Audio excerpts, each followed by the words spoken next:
অনেকদিন হয়ে গেল এই চিংড়ি মাছের শুটকি আনা হয়েছে, তবে কিছুই বানানো হচ্ছে না। আজকে ভাবছি চিংড়ি মাছের বালাচাও বানাবো। প্রথমে চিংড়ি মাছগুলোকে হালকা একটু টেলে নিতে হবে। তার জন্য একটা কড়াই চিংড়ি মাছ নিয়ে নিলাম, আর অল্প আছে চিংড়ি মাছগুলোকে ভেজে গরম পানিতে আমি ভিজিয়ে রেখেছি। গরম পানিটা কিন্তু আগেই করার ছিল। আসসালামু আলাইকুম ভিউয়ার্স, কেমন আছেন সবাই?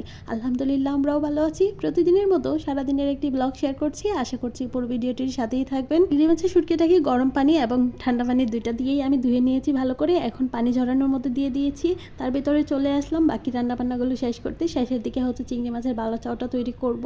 এখানে হচ্ছে শোল মাছ ভেজে নিয়েছি, আর একই কড়াই এখন করলা ভাজিটাও বসিয়ে দিচ্ছি। পেঁয়াজ কাঁচামরিচগুলোকেও করলা ভাজির সাথেই দিয়ে দিয়েছি আগে থেকে, আজকে আর ভাজা হয়নি। একসাথে যখন করলা ভাজিটাও ভাজা হবে, পেঁয়াজ কাঁচামরিচ এমনিতেই ভাজা হয়ে যাবে।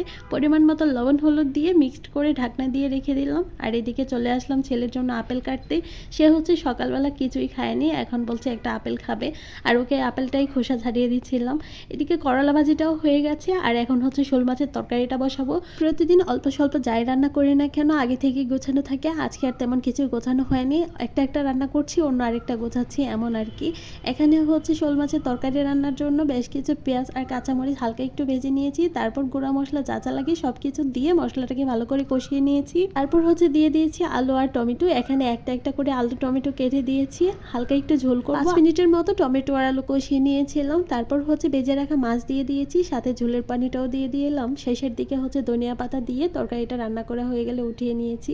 এখন হচ্ছে বালাচাও রান্নার পালা। নিয়ে নিলাম একটা কড়াই, আর এটা কিন্তু আমার অনেক পুরনো কড়াই, আর এটাতে কিন্তু মাঝে মধ্যে আমি রান্না করে থাকি। আজকে হচ্ছে এই কড়াইটাই ব্যবহার করছি বালাচাওয়ের জন্য। এখানে পরিমাণ মতো তেল দিয়ে নিয়েছি। তেলটা যখন হালকা গরম হয়ে আসবে তখন এর মধ্যে দিয়ে দিয়েছি রসুন কুচি। রসুনটাকেও হালকা আছে ভেজে নিয়েছি। বেশি আছে হলে আর কি রসুনটা পুড়ে যাবে, তেমন ভাজা হবে না, আর খেতেও তেমন ভালো লাগবে না। সেম একইভাবে আমি পেঁয়াজ কুচিগুলোও ভেজে নিয়েছি, আর আমি কিন্তু তেলের পরিমাণটা খুব অল্প দিয়েছি, আর অল্প পরিমাণ তেলের মধ্যে আমি এগুলো ভেজে নিয়েছি। চিংড়ি শুটকিটাকেও ডুবুর তেলে ভাজতে হয়, তবে আমি হচ্ছে যতটুকু তেল নিয়েছি ততটুকু তেলের মধ্যেই রান্নাটা শেষ করতে যাচ্ছিলাম।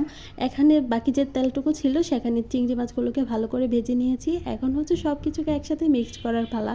এখানে দিয়ে দিয়েছি 1.5 টেবিল চামচ শুকনো মরিচের গুঁড়ো, 1/2 চামচ হলুদ গুঁড়ো, 1/2 চামচ ধনিয়া গুঁড়ো, স্বাদ মতো লবণ, আর তার সাথে হচ্ছে 1 টেবিল চামচের মতো দিয়েছি হচ্ছে টেস্টি সল্ট। টেস্টি সল্টটা এখানে দিতেই হবে। তারপর দিয়েছি ভেজে রাখা শুকনো মরিচ, আর এখানে কিন্তু চুলার আঁচটা একেবারে লো হিটে থাকবে, যতটুকু কম আঁচ আছে ততটুকুই থাকবে আর কি। এখন ভেজে রাখা চিংড়ি মাছ দিয়ে লো হিটে আরো 4 মিনিটের মতো ভেজে নিয়েছি মশলার সাথেই। তারপর দিয়ে দিয়েছি হচ্ছে পেঁয়াজ রসুনের বেরেস্তা। সবকিছু দিয়ে আবারও মিক্সড করে নিয়েছি সুন্দর করে। যখন সবকিছু রান্না হয়ে গেছে উঠিয়ে নিয়েছিলাম। আর খাবারের জন্য কিন্তু আলাদা আমি ভর্তা করে নিয়েছিলাম, আর যখন একেবারে ঠান্ডা হয়ে গিয়েছিল তখন একটা বক্সে ভরে রেখেছিলাম। আর এভাবে কিন্তু অনেক দিন পর্যন্ত থাকে, ফ্রিজে রাখতেই হয় না। ভিডিওটি এখানেই শেষ করছি। কেমন হয়েছে কমেন্ট করে জানাবেন। সবাই অনেক বেশি ভালো থাকবেন, আমাদের জন্য দোয়া করবেন। আল্লাহ হাফেজ সবাইকে।